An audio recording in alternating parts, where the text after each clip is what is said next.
How to check Vrbo service fees at checkout. Hi everyone, I'm here to assist you today. Without any delay, let's jump right in. First, open Vrbo, add your location, your date, and you'll find all these options. Select the one you prefer. Now, to check service fee, simply click on which you prefer. Then scroll down here, you'll find price details. Simply click on price details. After you've clicked on price details here, if there is service fees, you'll find it here.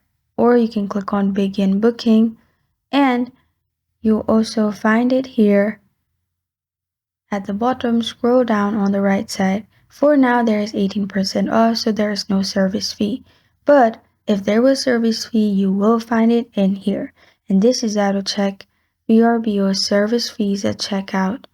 Thank you for joining me today. If this video helps you out, please leave a like and subscribe for more. Got a question or want to suggest a topic? Comment below. Thank you for watching.